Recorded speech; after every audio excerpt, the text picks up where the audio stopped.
Hi guys! Goedemiddag allemaal. How are you all doing?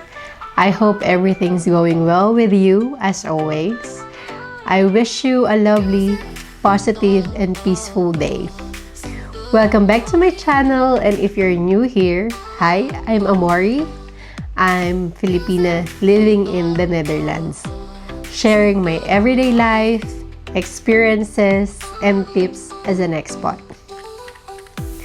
In today's vlog, I'm going to talk about something very real and personal: the cost of living in the Netherlands, specifically in Amsterdam, where I live right now. This is a topic many of you have been curious about, and honestly, it's something that affects me and everyone living here, expats, local, and in every single day. Just to give you some background, I currently living in the city center of Amsterdam. For those of you who may not know, Amsterdam is the most famous, busiest, and most beautiful cities in Europe, and of course in the world. But it's also one of the most expensive. So living here is definitely has its perks, but it comes with a big price tag. I want to share with you the general cost of living here, especially if you're planning to move to study or to work or even stay long term. There are real numbers based on my own experience, plus some research insight from Dutch friends who are renting in the city. Let's break it down into categories, starting with the biggest expense. Number one is the housing cost. Housing is definitely the biggest monthly expense. If you're living in Amsterdam, if you're renting, the price range from here is around 1,800 to 5,000 euros per month. So in the Philippine peso, it's roughly 117 to 375 Philippine pesos per month. It depends on the location, the size, and whether if it is furnished. Because here, you have an options. Fully furnished apartments, perfect if you're moving with just a suitcase, or unfurnished places where you'll need to buy your own furniture or sometimes even the flooring. Well, for example, one-bedroom apartment in the city can easily cost 2,000 euros per month. If you want something cheaper, you'll need to look outside the city center, in their neighborhoods that locals call villages. Well, I have some tips for you guys.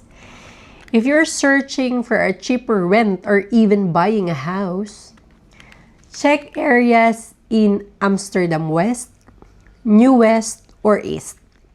They are still Amsterdam, but more affordable than the city center.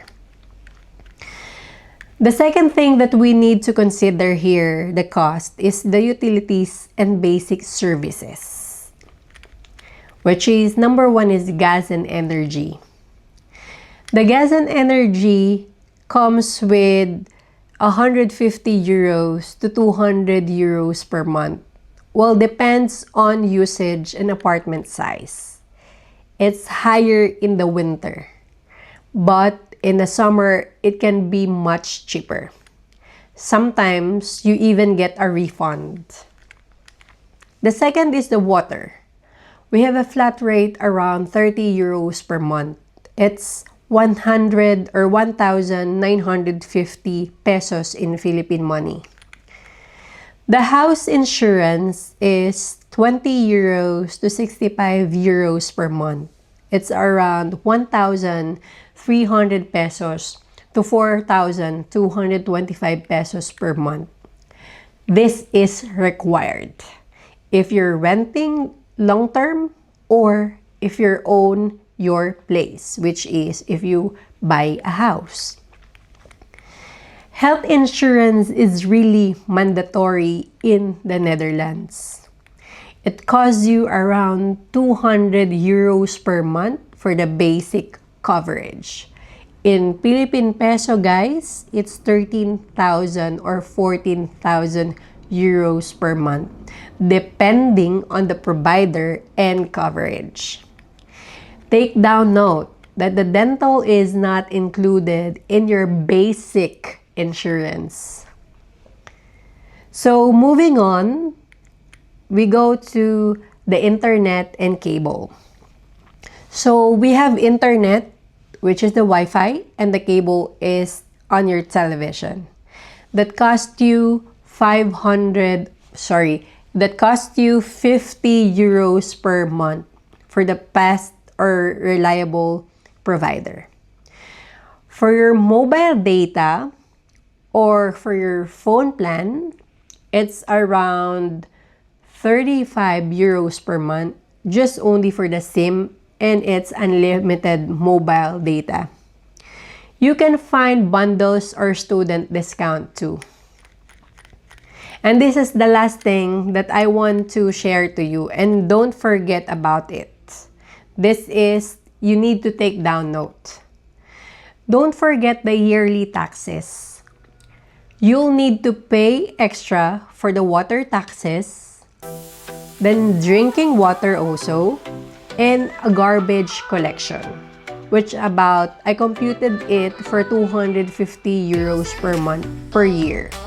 Because in the whole year, we have like 250 persons per year for the collection of the garbage. But in the water taxes, it depends on the usage. In the drinking water, you need to pay that because you can drink the water in the tap water in the Netherlands. So, personal tip and mini story for you about me. When I first moved here, I was shocked and how expensive the rent it was. In the Philippines, the 117 euros could get you a huge house. But here, it's just a simple 1-bedroom per apartment in the city center. That's why many people here share apartments, especially students or young professionals. So if you're planning to move in Amsterdam, I really recommended doing your research early and setting a realistic budget. Well, to summary everything, to sum it up, the cost of living in the Amsterdam is high, but manageable if you're prepared. The biggest expenses are rent, insurance, and utilities. And in my next video, guys, I'll cover everyday expenses like grocery, transportation, and entertainment. If you guys like to watch that video or to make that video happen, please comment down below so you can have extra information living in the Amsterdam. Please guys, comment down if you want. So if you want more tips about life in Amsterdam, don't forget to subscribe so you won't miss out. If you found this helpful, please give me a thumbs up. And don't forget to subscribe for me as an expat life content. Tips, real talk from me. Your Filipina in the Netherlands. Comment below if you have any question or if there's a topic you'd like me to cover next. Thank you so much for watching, and I'll see you in my next vlog. Doei!